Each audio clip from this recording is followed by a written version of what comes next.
नमस्कार। श्री गणेशाय नमः। जय मां शारदे। मैं राजेश कुमार तिवारी रामू आज सुंदरकांड का 8वां दोहा लेकर के आपके समक्ष प्रस्तुत हुआ हूँ।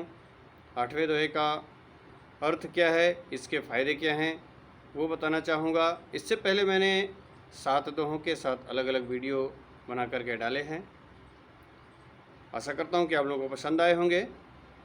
तो इस 8वें दोहे का पाठ करने से लाभ ये है कि हमारी अगर कोई वस्तु गुम हो जाए या कोई व्यक्ति गुम हो जाए, पशुधन गुम हो जाए, कुछ भी गुम हो जाए तो उसको ढूंढना है, तो ढूंढने निकलने से पहले सुंदरकांड के 8वें दोहे का पाठ अथवा श्रवण कर लिया जाए तो अवश्य ही लाभ मिलता है।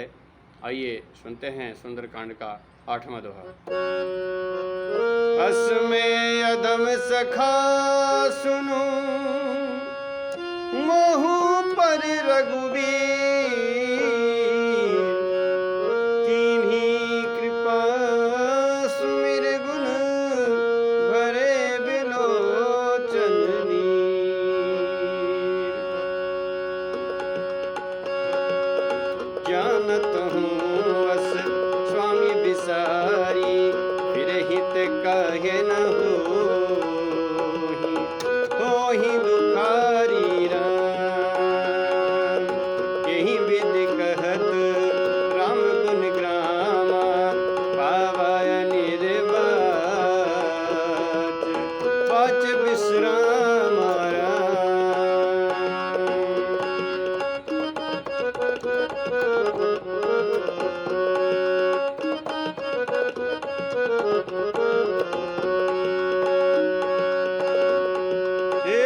सब कथा विभीषण कही, जही विधि जनक सुता तह रही।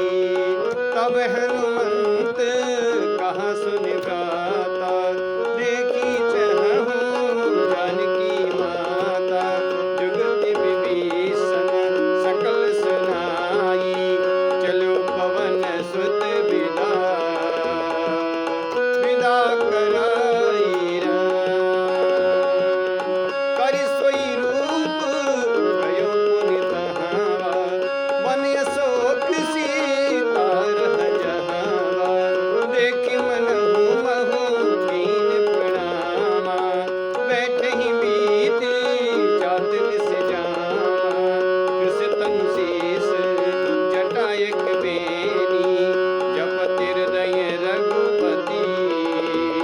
रघुपति गुण श्रेणी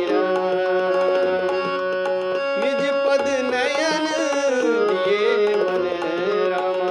राम कमल पद लीन सिय रामा, परम दुखी भावन सुत, देखि जानकी दीन रामा।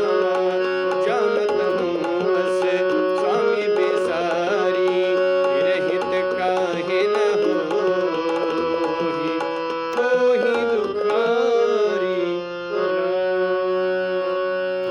आइए अर्थ देखते हैं। पिछले वीडियो में हमने बताया था कि हनुमान जी और विभीषण जी की आपस में मित्रता हुई और वार्तालाप हुआ है। तो विभीषण जी पूछते हैं हमारे ऊपर भी क्या भगवान श्री राम कृपा करेंगे। हनुमान जी बताते हैं कि मैं इतना अधम हूँ कि जो सुबह सुबह मेरा नाम ले लेता है उसको उस दिन भोजन नहीं मिलता है। बिल्कुल भी घमंड नहीं, अपने आप को छोटा बताने के लिए ऐसा सभी लोग प्रायः कहते हैं कि मेरा अगर मुंह देख लिया जाए तो तुम्हारा काम नहीं बनेगा, मैं इतना बेकार हूँ। तो ऐसा वास्तव में नहीं होता है, लेकिन एक कहावत है, कहने के लिए आदमी बोलता है कि मैं अपने आप को बिल्कुल भी बड़ा नहीं मानता हूँ, मैं घमंडी नहीं हूँ। असमय अधम सखा सुनो, मोहु पर रघुबीर। हे सखा विभीषण सुनो, मैं इतना अधम हूँ, उस पर भी रघुवीर जी ने कृपा किया। इतना स्मरण करते हुए, प्रभु के गुणगान का स्मरण करते हुए हनुमान जी के जो नेत्रों में नीर अर्थात जल भर आता है, आंसू से नेत्र भर जाते हैं। जानत हूँ अस स्वामी बिसारी, फिरे ही ते काहे न होई दुखारी। इतना जानते हुए भी कि अधमों पर, दीनों पर अकारण ही दया करते हैं भगवान श्री राम, इतना जानते हुए भी ऐसे स्वामी को, भगवान को, ईश्वर को जो विसार दे अर्थात भुला दे, मुंह फेर ले, वे क्यों दुखी नहीं होंगे? ऐसा हनुमान जी विभीषण जी से कहते हैं कि हमें भगवान का स्मरण कभी भी नहीं भुलाना चाहिए, नहीं तो दुख ही दुख है। यही विधि कहत राम गुण ग्रामा। इस विधि से, इस प्रकार से राम के गुण समूहों का वर्णन करते हुए पावा अनिर्वाच्य विश्रामा, इतना विश्राम अर्थात उनको शांति मिलती है, अनिर्वाच्य जिसको वचनों के द्वारा कहा नहीं जा सकता है। बहुत शांति मिली, बहुत विश्राम मिला। पुनि सब कथा विभीषण कही, जेहि विधि जनक सुता तह रही। फिर विभीषण जी ने पूरी कथा कही हनुमान जी से कि किस प्रकार से वहाँ अर्थात लंका में जनक सुता अर्थात सीता जी रह रही हैं। तब हनुमंत कहा सुन भ्राता, देखी चाहूँ जानकी माता। तब हनुमान जी ने कहा, हे भ्राता, हे विभीषण जी सुनो, देखी चाहूँ जानकी माता, मैं जानकी माता को देखना चाहता हूँ। जुगुति विभीषण सकल सुनाई, चलें पवन सुत विदा कराई। इस तरह से पूरी युक्ति विभीषण जी ने उनको कह कर के सुना दिया हनुमान जी को, और हनुमान जी उनसे विदा लेते हैं और चल देते हैं।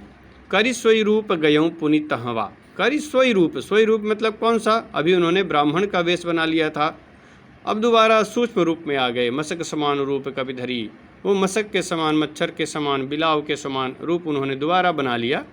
करि सोई रूप गयऊँ पुनि तहवा, और दोबारा वहाँ चले गए। बन अशोक सीता रह जहवा, अशोक वन में, अशोक वाटिका में सीता जी जहाँ रह रही थी वहाँ छोटा सा रूप बना करके चले गए। देखी मन ही महु कीन्ह प्रणामा, और सीता जी को देखते हुए मन ही मन में उन्होंने प्रणाम किया। जोर से क्यों नहीं किया? क्योंकि वहाँ पहरा लगा हुआ था राक्षसियों का। बैठे ही बीत जात निसी जामा, और बैठे ही बैठे, निशी अर्थात रात्रि, जामा यहाँ लिखा है याम मतलब पहर, एक याम, दो याम, तीन याम, चारों याम। इस तरह से चारों याम अर्थात चारों पहर बैठे बैठे बीत गए। कृष तनु शीस जटा एक बेनी। कृष मतलब बिल्कुल दुबला पतला। आजकल लोग अपने बच्चों का नाम कृष रख देते हैं अर्थात मरियल, मरा हुआ। ऐसा नाम क्यों रखा जाए? कृष तनु शीस, कृष तनु अर्थात बिल्कुल दुबला पतला, कृष काय शरीर है, और सिर में जटा बना हुआ है। एक बेनी मतलब एक चोटी पूरी जटाओं की सिर में रखी हुई है, एक चोटी बनाई हुई है। जपति हृदय रघुपति गुण श्रेणी, और किसको जप रही है हृदय में? रघुपति गुण श्रेणी, रघुपति जी के गुणों का समूह, उसी का जाप कर रही हैं। निज पद नयन दिए मन राम पद कमल लीन। निज पद नयन दिए मन, अपने ही पैरों में नयन दिए हुए हैं अर्थात नीचे की तरफ सीता जी देख रही हैं अपने पैरों को, और मन कहाँ है? राम पद कमल लीन, राम के पद कमलों में उनका मन लीन है, रमा हुआ है। परम दुखी भा पवन सुत देखी जानकी दीन। इतना देखते हुए पवन सुत हनुमान जी जानकी जी की दीन दशा देख करके बहुत दुख को प्राप्त होते हैं, बहुत दुखी हो जाते हैं। अब अगले वीडियो में 9वें दोहे का वर्णन किया जाएगा। बहुत बहुत धन्यवाद। नमस्कार।